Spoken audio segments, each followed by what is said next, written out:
Introduction to Information and Communication Technology.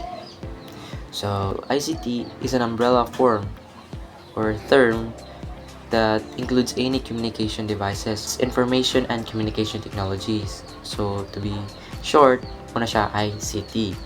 In a broader term for information technology, or IT, which refers to all communication technologies, including the internet, wireless network, cell phone, computer, software, middleware, video conferencing, social networking, and other media applications and services. One of the most examples of media applications is Facebook and Messenger, Instagram, or any applications that we could do communications and gather more informations.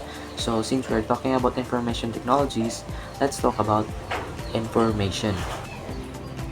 So what is information? It refers to the knowledge obtained from reading, investigation, study, or research. The tools to transmit the information are telephone, television, radio, and many more. Since we are talking about communications, let's talk about its definition. Communication is an act of transmitting messages. It is a process whereby information is exchanged between individuals using symbols, signs, or verbal interactions. Communication is important in order to gain knowledge. So, since we are talking about technology, let's give its definition as well. Technology aid the use of scientific knowledge and experience and resources to create process product that fulfills human needs. Technology is vital in communication. So since we have technology, so we will use it to communicate and gather informations. That's why we have what we call as computer. So let's talk about computer and its evolution. So first, the evolution of computer or the history of computer. So we can see the difference from the 1960s to 2020s, like today 2025. So let's talk about it. History of computer. Different engines in the early 1820s. It was designed by Charles Babbage, who is known as the father of modern computer. It was the mechanical computer which could perform simple calculations. It was steam-driven calculating machine designed to solve tables of numbers like logarithm tables. So the first computer was only for calculations. And next, so famed mathematician Charles Babbage designed the Victorian era computer called the analytical engine. This is a portion of the mill with printing mechanism. So as you can see at the pictures, today we carry more computing power on our smartphones than it was available this early model. So as we can see, it is very kanang di gid siya madala. And unlike today, we use cell phone for calculation, which is more affordable and accessible. So let's discuss about the following brief histories of computing and its timeline. So, like how computers evolved from humble beginning to a machine today that serves the internet, play games, and we often use for multimedia tasks like this. We film videos and also we chat, we talk, and share communication. So, first, it was built on 1801. So 1800s. So in France ni Joseph Marie Hacker invents a loom that used punch wooden card to automatically wave fabric design. And for the 1820, the English mathematician Charles Babbage conceives steam-driven calculating machines that would be able to compute tables of numbers. So the project founded by the English government is a failure. So, but more than a century later, however, the world's first computer was actually built. So as we talk about that day ganiha, it is more about calculating numbers. So kan Charles Babbage. And for the further discussions, I will give it to the next reporter. In 1890s, we have the punch card system, which was designed by Herman Hollerith. The punch card system was designed to calculate the 1880s consensus. Herman Hollerith accomplished this task in just 3 years, saving the government $5 million. He also established a company which is now called the IBM. 1936, where we have the notion of a universal machine, which is later called the Turing machine. Designed by Alan Turing, the Turing machine is capable of computing anything that is computable. The concept of modern computer was based on this idea. 1937, where we have J.V. Atanasov. He is a professor of physics and mathematics in Iowa State University. He attempted to build a computer without gears, cams, belt, or shaft. 1939, we have the Hewlett Packard, a company founded by Dave Packard and Bill Hewlett. According to the Computer History Museum, the company started in the Palo Alto, California in their own garage. 1941, we have Clifford Berry. He's a graduate student of J.V. Atanasov. Clifford Berry designed a computer that can solve 29 equations simultaneously. This marks as the first computer that can store information in its main memory. 1943 to 1944, we have John Manchley and J. Presper Ecker. They are both a professor in the University of Pennsylvania. They built the ENIAC, an electrical numerical integrator and calculator. The ENIAC serves as the grandfather of all computer. The ENIAC is so massive, it fills out a 20-foot by 40-foot room and has over 18,000 vacuum tubes. 1946. Munchley and Presper leave the University of Pennsylvania and receive a funding from the Consensus Bureau to build the UNIVAC. The UNIVAC is the first commercial computer for business and government application. 1947. William Shockley, John Barden, and Walter Brattain invented the first translator in the Bell Laboratory. They discover how to make an electrical switch with solid object and with no use of a vacuum. 1953, we have the first computer language, which is later become known as the COBOL, designed by Grace Hopper. During the war, Thomas Johnson Watson Jr., son of IBM CEO Thomas Johnson Watson Sr., convinced the IBM 701 ADPM to help the United Nations keep tabs on Korea. 1954, we have the Fortran programming language, an acronym for Formula Translation. A formula translation was created by a team of programmers at IBM, led by John Backus, according to the University of Michigan. In 1958, Jack Kirby and Robert Noyce developed the integrated circuit known as the computer chip. Later, only Kirby was awarded the Nobel Prize in Physics in 2000 for his work. In 1964, Douglas Engelbart shows a prototype of the modern computer with mouse and a graphical user interface or GUI.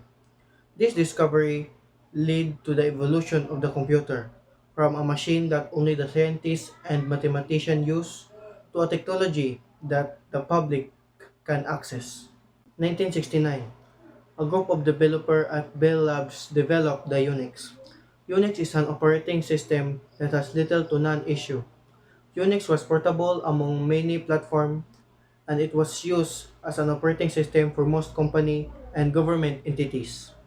Due to its slow nature system, it has never gotten the attention of home PC users. In 1970, the newly formed Intel unveiled the Intel 1103. The Intel 1103 is the first dynamic access memory or DRAM. 1971 was the invention of the floppy disk. Alan Shugart leads a team of IBM engineers who invents the floppy disk. The floppy disk allows the data to be shared among computers. In 1973, Robert Metcalfe developed the Ethernet. The Ethernet is for connecting multiple computers and other devices. Robert Metcalfe is a member of the research staff for Xerox. 1974 to 1977 was a time where a number of personal computers hit the market, including the Skelby and Mark 8 Altair, the IBM 5100, the Trash 80, and the Commodore PET. In 1975, the Altair 8080 was featured, sparkling the interest of Paul Allen and Bill Gates. They write software for it in BASIC and subsequently from the company Microsoft. 1976, Steve Jobs and Steve Wozniak started on Apple Computer on April Fool's Day and rolled out Apple I. According to Stanford University, Apple I was the first computer with a single circuit board. 1977, Radio Shack initial production for the TRS-80 was just only 3,000. It sold like crazy. The TRS-80 was one of the first machine whose documentation was intended for the non-geeks. And at the same year, Job and Wozniak incorporate Apple and show the Apple II at the first West Coast Computer Affair. In 1978, accountants rejoiced at the introduction of the VisiCalc, the first computerized spreadsheet program.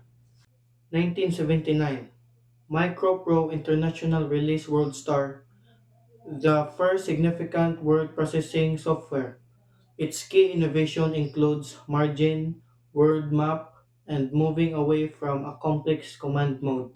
1981, IBM introduced the first personal computer, or PC, using Microsoft MS-DOS operating system and an Intel chip. It sells through major retailer like Sears, made it widely available and solidify the term PC. 1983, Apple released the Lisa, the first personal computer with a graphical user interface or GUI, feature drop-down menus and icons. The Gavillion SC becomes the first portable computer market as a laptop. 1985, Microsoft announced Windows and its own GUI. Operating system, Commodore unveiled the Amiga 1000, known for its advanced audio and video. The first .com domain name, symbolic.com, is registered. In 1986, Compaq bring the Disk Pro 386 to the market. Its 32-bit architecture provides a speed comparable to mainframes. 1990, Tim Berners-Lee, a researcher at CERN, the High Energy Physics Laboratory in Guyana, developed Hypertext Markup Language or HTML, giving rise to the World Wide Web. 1993, the Pentium microprocessor advanced to use of graphic and music on PCs.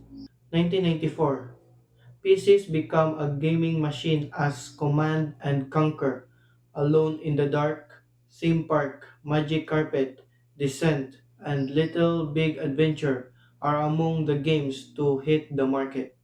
1996, Sergey Brin and Larry Page developed Google search engine at Stanford University. In 1997, Microsoft invested $150 million in Apple, which was struggling at the time, ending Apple's court case against Microsoft in which it alleged that Microsoft copied the look and feel of this operating system. In 1999, the term Wi-Fi becomes part of computing language and users begin connecting to the internet without wires. In 2001, Apple unveils the Mac OS X operating system, which provide protected memory architecture and pre-effective multitasking. Among other benefits not to be done, Microsoft rolls out Windows XP, which has a significantly designed by GUI. 2003, the first 64-bit processor ADM's Athlon 64 becomes available to the consumer market. 2004, Mozilla's Firefox 1.0 challenged Microsoft Internet Explorer, the dominant web browser. Facebook, a social networking site, launched. 5. YouTube, a video sharing service, is founded. Google acquires Android, a Linux-based mobile phone operating system.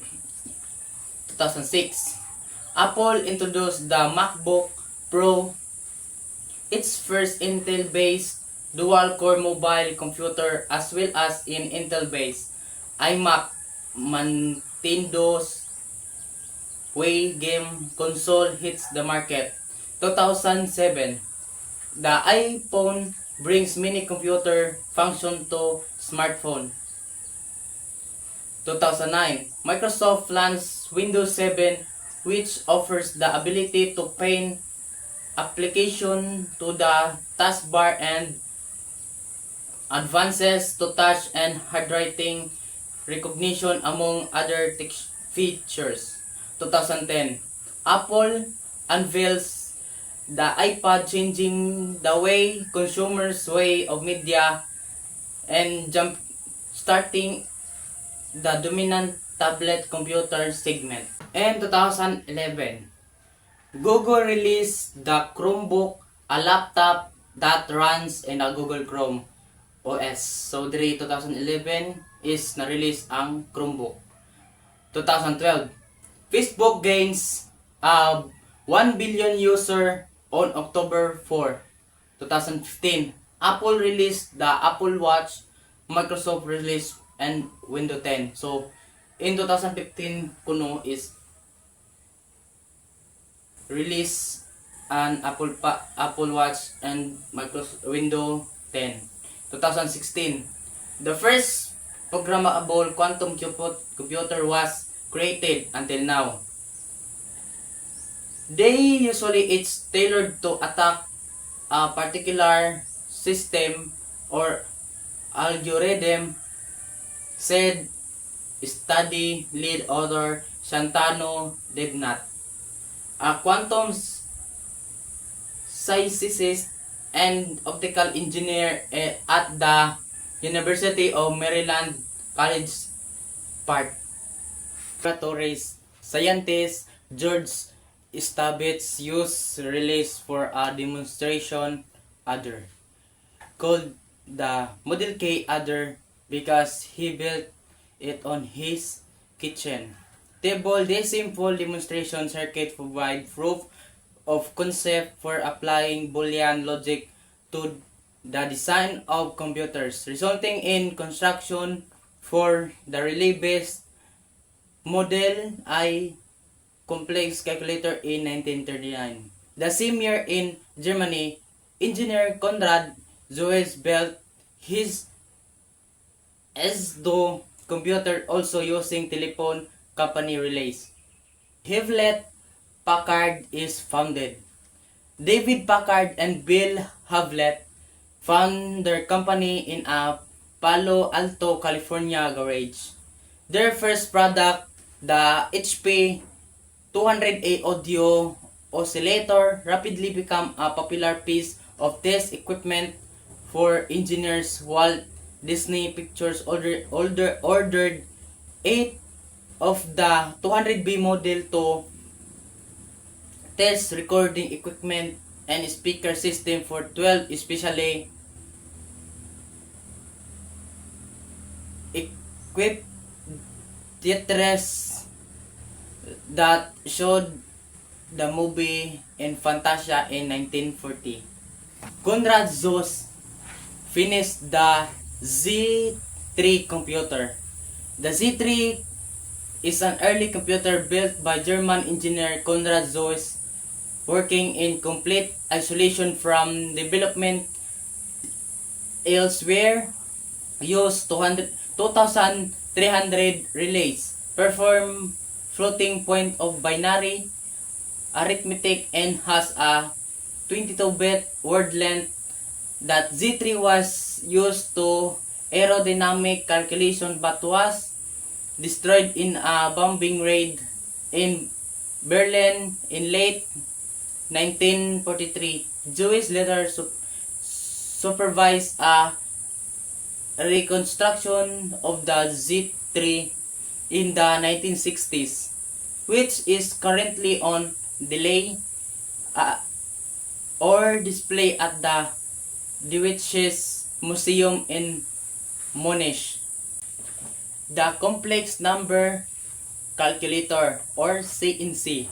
In 1939, Bell Telephone Laboratories complete this calculator, the design by scientist George Stevens in 1940. Stevens was demonstrate the CNC or the complex number calculator at an American Mathematical Society conference held at Dartmouth College. Stevens stunned the group by performing calculation remotely on the CNC located at New York City using a teletype terminal connected via to New York over special telephone lines. This is likely at the first example of remote access computer. Bambi replica, Bletchley Park, UK. Built an electromechanical means decrypting Nazi Enigma-based military communication during World War II. The British Bambi is conceived of by computer pioneer Alan Turing and Harold Ken of British Tabulating Machine Company. Hundreds of Allied bombs were built in order to determine the daily rotor start position of Enigma Zipper machine, which is turn allowed the Allies to decrypt German messages. The basic idea for Bambi's come from Polish code breaker Marian Rejewicki 1938 Bomba. The Anatasov Berry computer in machine was designed by Anatasov and graduate student Clifford Berry between 1939 and 1942. The ABC was at the center of a patient dispute related to a invention of the computer, which was resolved in 1973 when it was shown that ENIAC co-designer John Mauldin had seen the ABC shortly after it became functional. Anatasov was declared the originator of several basic computer ideas. Designed by a British engineer, Tommy Flowers, the Colossus is designed to break the complex Linux chiffres used by the Nazis during World War II. A series of fully transported continuous roll of punch paper tape containing possible solution to a particular code. First computer program to run on a computer. University of Manchester researchers Frederick Williams, Tom Kilburn, and Geoff Tothell developed the small-scale experimental machine SSEM, better known as the Manchester Baby. Public unveiling of ENIEC started in 1943. The ENIEC computing system was built by John Maudsley and G. Presper Eckert at the Moore School of Electrical Engineering of the University of Pennsylvania. ENIEC used panel-to-panel wiring and switches for programming. CSIREC runs first program. CSIREC was designed by British-born Trevor Percy and used unusual 12-hole paper tape. It was transferred to the Department of Physics at the University of Melbourne in 1955 and remained in service until 1964. ERA 1101, one of the first commercially produced computers. The company's first customer was the U.S. Navy. The 1101, designed by ERA but built by Remington Rand, was intended for high-speed computing and stored 1 million bits on its magnetic drum. MADIDA or Magnetic Drum Digital Differential Analyzer Prototype. MADIDA is a digital drum-based differential analyzer. This type of computer is useful in performing many of the mathematical equations scientists and engineers encounter in their work. SEAC and SWAC. The Standards Eastern Automatic Computer, or SEAC, United States. It was built in Washington, D.C. as a test bed for evaluating components and systems as well as for settling computer standards. English Electric JUICE, a commercial version of Alan Turing's Pilot Ace, called JUICE, the Digital Electronic Universal Computing Engine, is used mostly for science and engineering problems and a few commercial applications. NEAC 2203 Transistorized Computer. An early transistorized computer, the NEAC Nippon Electric Automatic Computer, includes a CPU, console, paper tape reader and punch, printer and magnetic tape units. IBM for 1401. The 1401 mainframe, the first in the series, replaces earlier vacuum tube technology with smaller, more reliable transistors. By the mid-1960s, nearly half of all computers in the world were IBM. Olivetti Programma 101.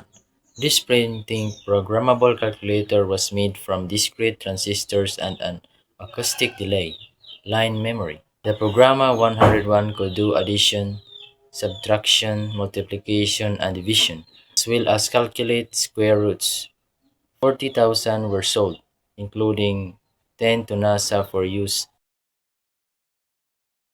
Video Display Module (DVM). The Video Display Module (DVM) marks the first implementation of memory-mapped alphanumeric video display for personal computers. Example: imagine early computers without screens. The VDM was like the first basic screens for personal computers. It let people actually see what they were doing and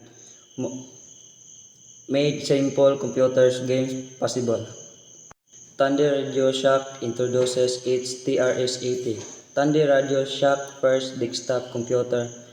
It featured 4 KB of memory, a built-in basic programming language, interpreter, cassette storage, and easy-to-understand manuals that assume no prior knowledge of the part of the user. Example: think of this as one the first affordable home computers. It was simple to use even if you weren't a tech expert.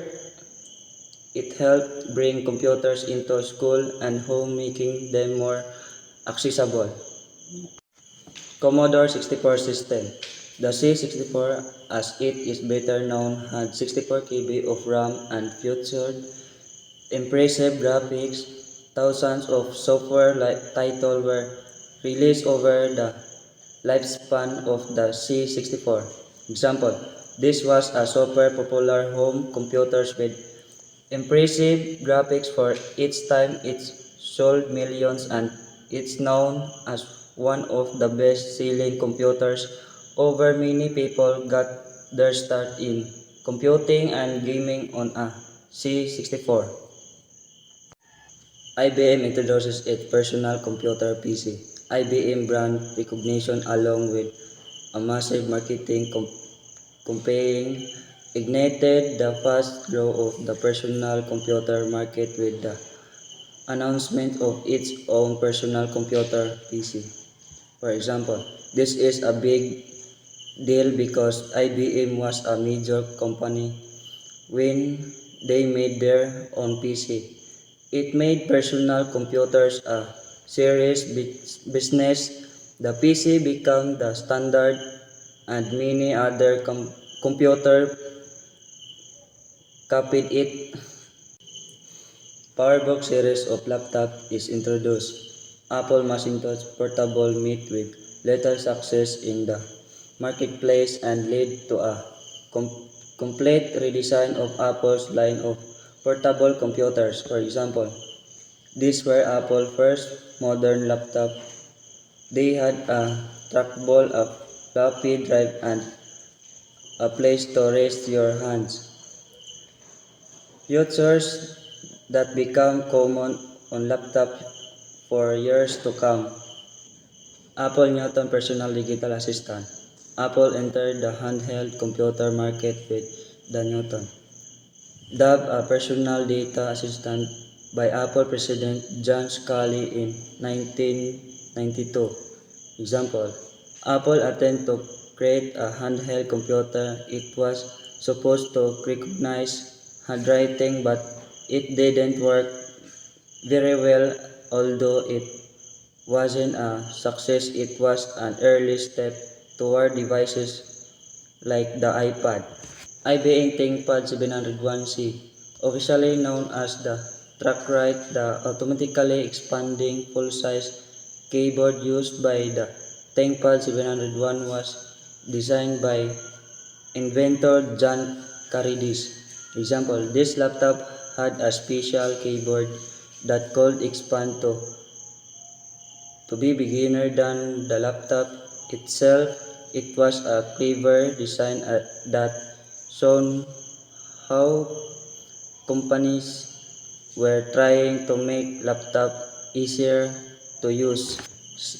Sony Vaio laptop, the first Vaio desktop computer, featured an additional 3D interface on top of the Windows 95 operating system as a way of attracting new users.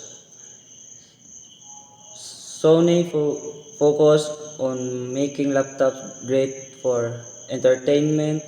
They include features like TV, toners, and webcams. These laptops were designed for people who wanted to watch video, listen to music, and communicate with others. Sunnyvale G-Phone GH04 Japan Softback introduced is the camera phone. The G-Phone GH04 a sharp manufactured digital phone with an integrated camera. Example, the world's first phone with a built-in camera even the camera was great. It was a huge step forward leading to the camera phones we all use today. Apple iPhone. Apple launched the iPhone, a combination of a web browser, music player, and cell phone. It could download new functionality in the form of apps application from the online Apple Store. Example, the Apple combined a phone, a web browser, and a music player into one device. It also introduced apps with let you add cool stores of new features. The iPhone changed the way we use phones and computers forever.